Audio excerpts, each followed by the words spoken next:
9일 최고위원 연석회의 발언입니다. 문재인 정권의 인사참사. 그 끝은 어디인가? 오늘은 행정안전위원회에서 선거관리위원회 상임위원회에 대한 청문회가 있습니다. 대통령이 조혜주 위원 후보자를 추천했는데 이 후보자는 지난번 문재인 후보의 특보였습니다. 선거관리위원회는 공정성이 재산 아닙니다. 선거의 공정한 관리가 제일 중요한데 문재인 후보의 특보를 선관위 상임위원으로 하겠다는 것입니다. 선거관리위원회의 상임위원은 선관위 사무총장 사무처와 긴밀한 상부 인사입니다. 문재인 정권이 언론방송 장악, 여러 행정기관뿐 아니라 가장 공정성이 요구되는 선관위까지 장악 시도를 하고 있습니다. 대한애국당 조원진 당대표는 조혜주 후보 인사청문회를 보이콧합니다.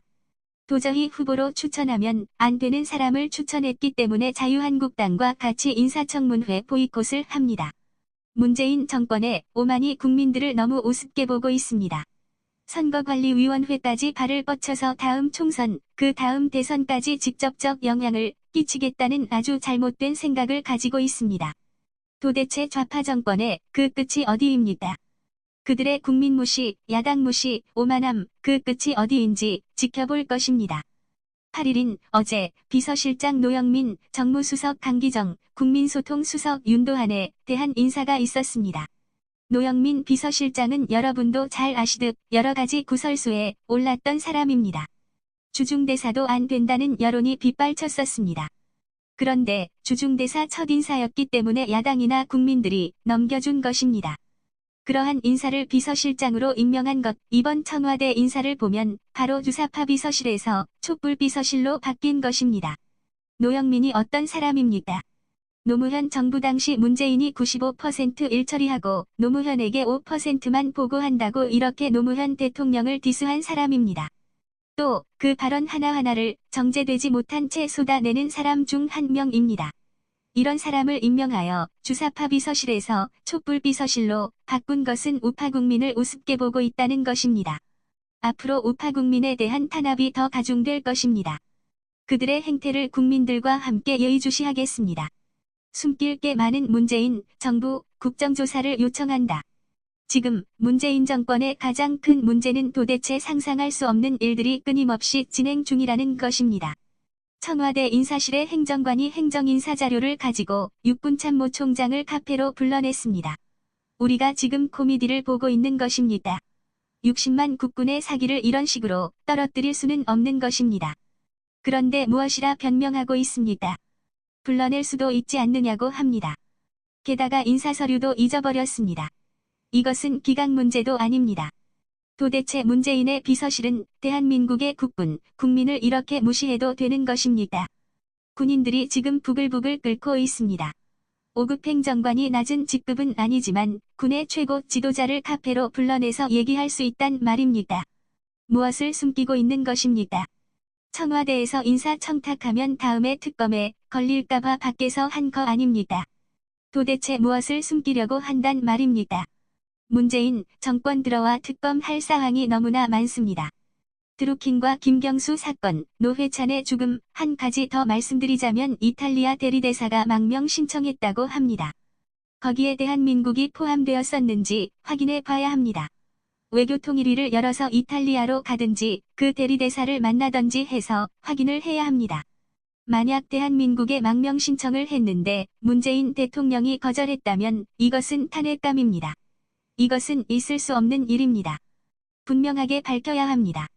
대리대사가 망명 신청을 했는지 안 했는지 이것을 밝히지 않고 있습니다.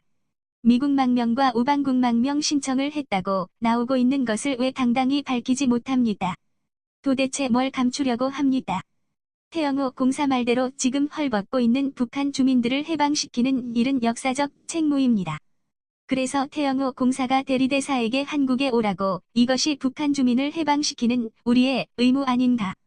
라고 말한 데 대해 저는 동의를 표했습니다. 외교통일위원회, 국방위를 즉각 열어서 국정조사를 요청해야 합니다. 야당은 이런 부분에 합심해야 합니다. 즉각적인 외교통상위원회, 국방위원회의 소집을 요구합니다. 청와대발 가짜뉴스 소탕이 우선이다. 가짜뉴스를 철저히 단속하라고 문재인 대통령이 말했습니다. 가짜뉴스의 근본 발산지는 어디입니까? 최저임금의 긍정적 영향이 90%이다. 이것은 누가 한 말입니까? 600만 자영업자 중 100만이 작년에 도산했습니다. 최저임금에 의한 고용대란은 이제 서로 알바자리 가지고도 싸우게 되었습니다. 20대, 30대, 40대가 고용의 직격탄을 맞고 있습니다. 금융위기 이후 9년 만에 작년 9만 7천 명 취업으로 9년 만에 최저를 기록했습니다. 물 들어올 때 노져어라 누가 얘기했습니까? 철강과 자동차가 호황기로 들어섰다. 이것은 누가 얘기했습니까? 수출도 IT 빼면 제로 성장입니다. 미중 전쟁의 여파가 아직 한국에 오지도 않았습니다.